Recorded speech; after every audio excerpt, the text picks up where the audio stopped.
बिस्मिल्लाहिर्रहमानिर्रहीम। अस्सलाम वालेकुम नाज़रीन, आप यूट्यूब चैनल देख रहे हैं। मैं इमरान खान हूँ। लगभग 10-11 दिन गुजर गए, बल्कि शायद इतना टाइम हो गया है। आईजी पंजाब ने साद और अनस रिजवी के हवाले से कुछ इंकशाफात किए हैं। टीएलपी के ये दोनों लीडर हैं, दोनों खादम हुसैन रिजवी के बेटे हैं, और एक जो बड़ा भाई है वो साद रिजवी है, जो छोटा है वो अनस रिजवी है। इन दोनों के बारे में आईजी ने प्रेस कॉन्फ्रेंस में बताया कि उन्हें उनके साथी छुड़वा कर ले गए थे, यानी ना वो पुलिस के पास है ना वो किसी एजेंसी के पास है। अब मुझे बज़ाहिर ऐसे लगता है कि ये मामला पेचीदा हो गया, क्योंकि पहले जो इतलात आ रही थी, जो लोग कह रहे थे कि एक भाई इनमें से ज़ख्मी है, और पहले पुलिस ने ये कहा जी हमने पकड़े ही नहीं है। फिर कभी शुरू में ये खबरें चली कि ये गिरफ्तार हो गए हैं। फिर उसके बाद ये खबर चली कि कुछ लोगों से ये कहलवाया गया कि एजेंसियों की हिरासत में है, बहुत जल्द इनकी गिरफ्तारी हो जाएगी। वो चीज़ें सामने आ रही थी, ऐसे ही लगता था। फिर कहा गया हम इनके बहुत करीब पहुंच गए हैं, ये बहुत जल्द गिरफ्तार हो जाएंगे, और हमें पता है ये कहाँ पे मौजूद हैं। फिर खबर चलवाई गई कि ये आज़ाद कश्मीर में मौजूद हैं। तो इन भाइयों के हवाले से जिस तरह खबरें चलवाई जा रही हैं ना, जब भी कोई ऐसा बंदा जिसे पब्लिक के अंदर थोड़ी बहुत पजीराई होती है, लोग उसे जानते हैं, जब भी एजेंसियां उसे उठाती हैं तो उसके बारे में ऐसी खबरें आती हैं कि अब वो वहाँ पहुँच गया, अब वो वहाँ रखा हुआ है, अब जनाब ये कोई इसमें से मारा गया है, या इसकी हालत ख़राब है, या उस पर टॉर्चर किया जा रहा है। ये खबरें चलाई जाती है। कोई आदमी पाकिस्तान की इंटेलिजेंस एजेंसियों की हिरासत में चला जाता है, जब भी कभी जबरी तौर पे लापता किया जाता है, तो वो और उसकी फैमिली और उसके लोग इस सूरत हाल से गुजरते हैं। ये मैं अच्छी तरह जानता हूँ।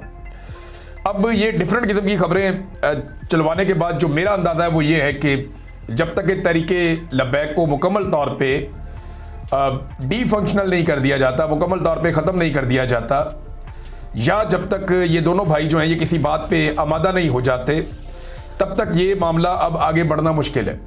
टीएलपी जो है उसको एक कलदम जमात करार दे दिया गया है। ये भी एक डेवलपमेंट है इस हवाले से जो हमारे सामने है, और डिफरेंट चीज़ें इसमें सामने आ रही हैं। लेकिन इसका जो बोझ है वो PMLN के ऊपर रहेगा। देखिए, राणा सनाउल्लाह साहब ने एक बात की है, इसमें बड़ी इंपॉर्टेंट है। राणा सनाउल्लाह साहब है, या जो इनकी सूबाई हुकूमत है, वो भी ये कह रहे हैं बार बार, उनका ये दावा है कि ये एस्टेब्लिशमेंट ने बनाई थी जमात, और एस्टेब्लिशमेंट ने सियासी जमातों को नुकसान पहुंचाने के लिए, ख़ास तौर पे PMLN को लगता है कि उनको दीवार से लगाने के लिए एस्टेब्लिशमेंट ने ये जमात बनाई थी। अब दूसरी तरफ एस्टेब्लिशमेंट के जो पुराना मौक़िफ़ है वो ये था कि PMLN ने इसको सपोर्ट किया था, जैसा कि कैप्टन सफदर या उनके कुछ साथी वो इनको शुरू में सपोर्ट करते रहे, और उन्हें लगा कि इस जमात को एस्टेब्लिशमेंट के खिलाफ इस्तेमाल किया जा सकता है। तो ये दोनों का एक दूसरे के ऊपर इल्ज़ाम है। एस्टेब्लिशमेंट कहती है PMLN ने इनको इनिशियली सपोर्ट किया, फिर एस्टेब्लिशमेंट ने इनको एंगेज किया। अब PMLN ये कहती है कि नहीं जी, इनको इनिशियली जो है वो एस्टेब्लिशमेंट ने लॉन्च किया, और फिर PMLN के साथ इनके ताल्लुकात ऊपर नीचे होते रहे। लेकिन इमरान खान साहब ने अपने दौर में इस जमात पे पाबंदी लगाई थी, और इनके खिलाफ एक ऑपरेशन भी हुआ था। लेकिन जब रिजीम चेंज ऑपरेशन हुआ तो इस तरह के ग्रुपों की ज़रूरत थी उस वक्त मिलिट्री एस्टेब्लिशमेंट को, तो इनके सारे मुकदमात और चीज़ें जो है वो पसे पुश्त डाल दिए गए, और सारे मामलात इनके साथ तय कर लिए गए, और इलेक्शन में इनको मुकम्मल तौर पे मैदान में भी उतारा गया, ताकि जितना मैक्सिमम हो सके वो डेंट डाला जाए। और इनका सोशल मीडिया इस्तेमाल किया जाता था PTI को गालियाँ देने के लिए। इनका बड़ा अच्छा कोऑर्डिनेशन एक चलता था एस्टेब्लिशमेंट के साथ, और एस्टेब्लिशमेंट भी गालियां देती थी PTI को, और ये भी गालियां देते थे। ऐसा लगता था PTI की लड़ाई किसी और के साथ नहीं है, तरीके लब्बैक के साथ है। ये हमने देखा, ये सब कुछ होता हुआ हमने देखा। लेकिन एक सवाल पैदा होता है कि अगर इस वक्त की फेडरल गवर्नमेंट को ये लगता है कि एस्टेब्लिशमेंट ने तरीके लब्बैक को लॉन्च किया था, बनाया था, तो ये तो 8-10 साल पुरानी बात है, ज्यादा से ज्यादा मैक्सिमम 7-8 साल पुरानी बात है। बहुत ज्यादा हो जाएंगे, 10 साल हो जाएंगे।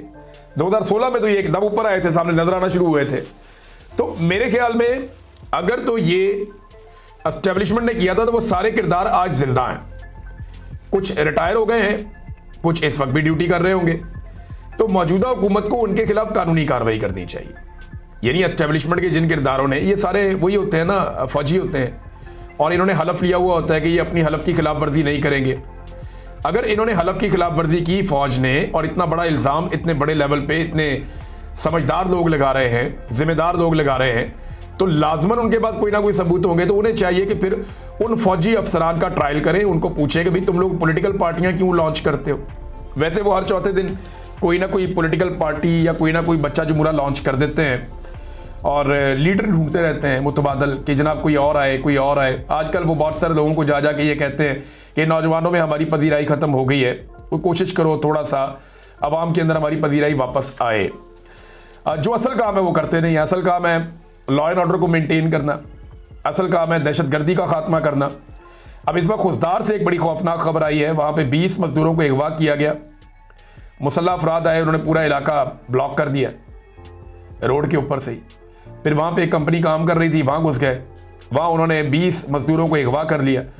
बाद में 2 को छोड़ दिया, 18 वो अपने साथ लेकर चले गए। अब सिक्योरिटी फोर्सेज का ये काम है ना करने वाला, यहाँ पे उन्हें सख्त तरीन इकदाम करने चाहिए। ये खुली दहशतगर्दी है और बड़ा वाज़ेह है कि मजदूर बेचारे काम करने गए, उनका किसी सियासी नुक्ता नज़र से या किसी इनकलाबी नुक्ता नज़र से कोई ताल्लुक नहीं है। वो बेचारे अपने घर से मजदूरी करने गए अपने बीवी बच्चों का पेट पालने।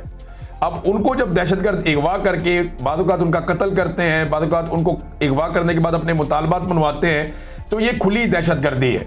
ये है वो असल दहशतगर्द। यहाँ पे पीटीआई पे दहशतगर्दी के मुकदमे दर्ज कर दिए जाते हैं, कोई जलसा करे उस पर दर्ज कर दिए जाते हैं। जो असल दहशतगर्द हैं उनको कंट्रोल करने में पाकिस्तान की एस्टेब्लिशमेंट कामयाब नहीं हो रही। अब जो मजदूर बेचारे पकड़े गए हैं उनके घर वालों को कौन जवाब देगा? सियासतदानों को इस सारे मामले का सियासी हल निकालना चाहिए। मैं पहले दिन से इस बात पे कायल हूं कि जितनी सियासी जमातें हैं वो सियासतदान मिल के जो सियासी नुक्ता से इन मसाइल का हल निकलता है, जहां लोगों की महरूमियां हैं, जहां स्कूल चाहिए, जहाँ पे तालीम चाहिए, हेल्थ चाहिए, जहाँ पे बहुत सारी इंडस्ट्री चाहिए, लोगों का मेयार ज़िंदगी बुलंद करने की ज़रूरत है, उनके शिकवे शिकायतें हैं, उनको दूर करने के लिए पॉलिटिकल क़यादत अपना रोल प्ले करे। लेकिन सेम टाइम में जो दहशतगर्द हैं जिन्हें पाकिस्तान के दुश्मन स्पॉन्सर करते हैं, सिक्योरिटी फोर्सेज की रिस्पॉन्सिबिलिटी है कि पीटीआई या इमरान खान की बजाय उन दहशतगर्दों के पीछे जाए, उन्हें कुचलें, उन्हें मारें, कौम भी उनको सलाम करेगी। दूसरा नादरीन, इसमें एक चीज़ और नवाज शरीफ साहब के हवाले से देखें। अब जाके ये कैप्टन सफदर ने एक दावा कर दिया। पहले ज़रा आप ये दावा तो सुन लें। आप कैप्टन सफदर कहते हैं जब भारत ने पाकिस्तान पर हमला किया तो नवाज शरीफ ने शहबाज शरीफ से कहा कि मैंने 6 एटमी धमाके करके भारत को जवाब दिया था, मुझे जवाब चाहिए वरना इस्तीफा दे दो। फिर 7 तैयारे गिराने के बाद शहबाज शरीफ ने नवाज शरीफ को फ़ोन किया कि कायदे मोहतरम आपने 6 धमाके किए, हमने 7 कर दिए। अच्छा जी, ये कैप्टन सफदर का झूठ बोलते ही पकड़ा गया। कैप्टन सफदर साहब, आप कहते हैं कि आप बड़े पीरी मुरीदी वाले ख़ानदान से हैं और बड़े मलंगा आदमी हैं, सच बोलते हैं। यहाँ आप गलती कर गए। पाकिस्तान का जो क्लेम है वो 6 तैयारों का है, 7 का नहीं है शुरू से। वो आप देखें ना, जो आपके तैयारे, जो आपके स्पोर्ट्समैन हैं जो ग्राउंड में जाते हैं, वो 6 का ऐसे इशारा करते हैं। हर जगह पे आप 6 तैयारों की बात करते हैं। ये भी ट्रंप ने 7 तैयारे कहा तो फिर वो 7 तैयारे हो गए। हमारी तो ख्वाहिश है ये 700 तैयारे होते, लेकिन मामला ये है कि 6 तैयारों का क्लेम था, तो ये कन्वर्सेशन ही झूठ है। अब तक के लिए इतना ही। अपना ख्याल रखिएगा, अपने इस चैनल का भी। अल्लाह हाफ़िज़।